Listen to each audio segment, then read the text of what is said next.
Hi there, my name is Mandy Mitchell, and today I will be talking to you about two fundamental concepts that are important for beginning musicians, and those are breathing and posture.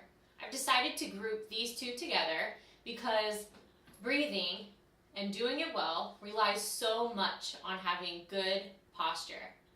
So before we talk about breathing, let's go ahead and anchor down what good posture looks like and feels like.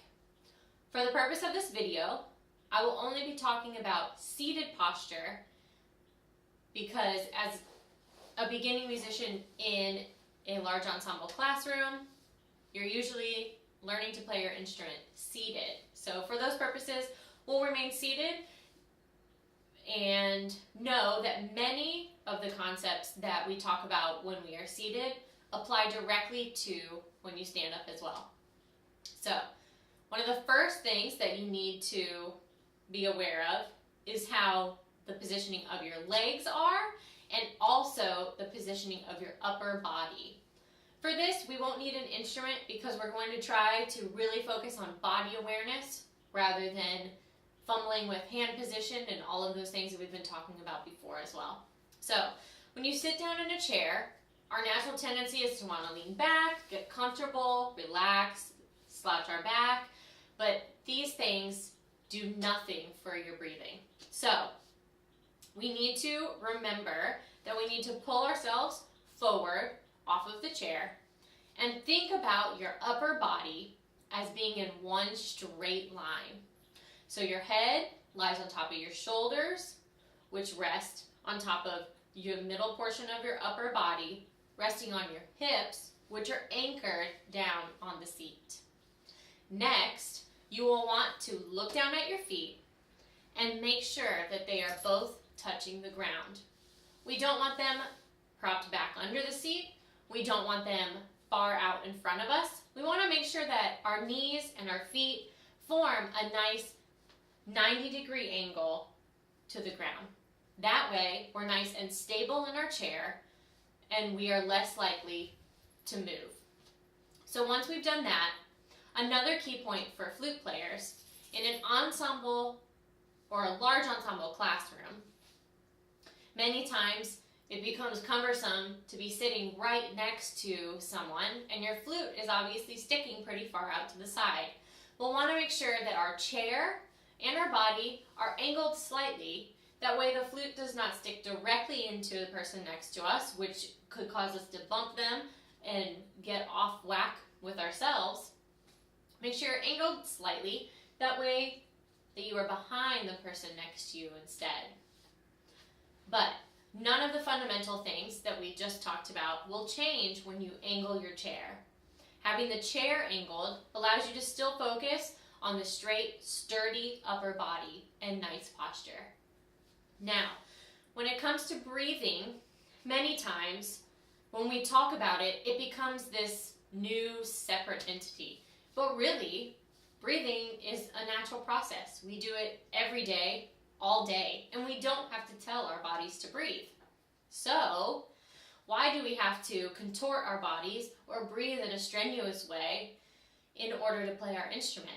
We should be able to still breathe freely in a relaxed manner, just as if we were breathing normally. So right now, just to really grasp what it feels like to take a nice, big, deep, relaxed breath, let's take our hands and we're going to place them around our rib cage like this. Now, with your hands placed here, gently, don't push in, just take a few normal breaths.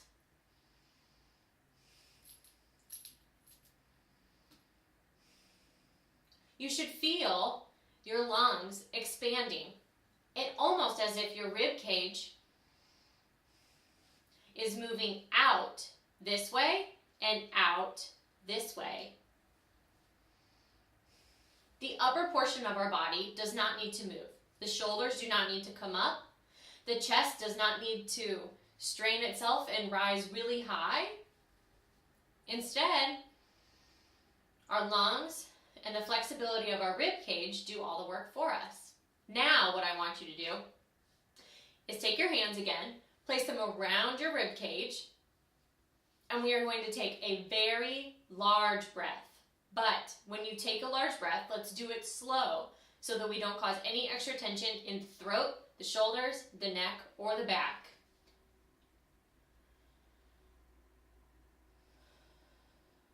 Take this breath through your mouth instead of your nose, because when we are going to be playing our instrument, we'll be breathing through our mouth. Do this once more.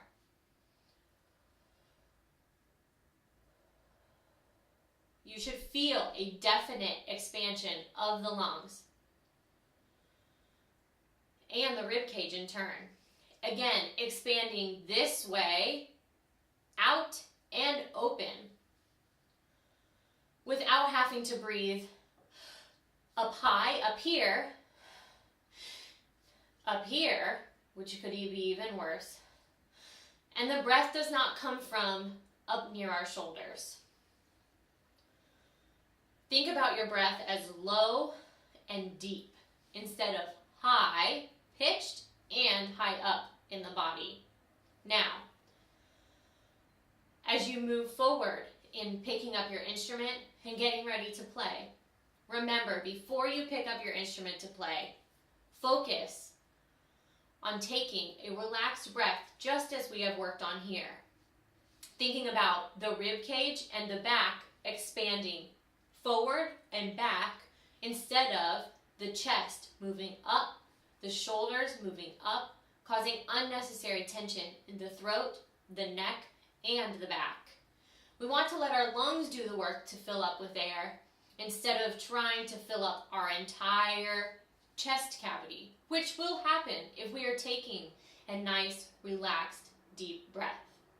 Start the breathing process slow so that you are not rushing into your breathing. This will also cause tension. When you are practicing on your own at home, take time. Let yourself breathe. There's no need to rush. And we want to develop a strong fundamental understanding of where the breath actually comes from.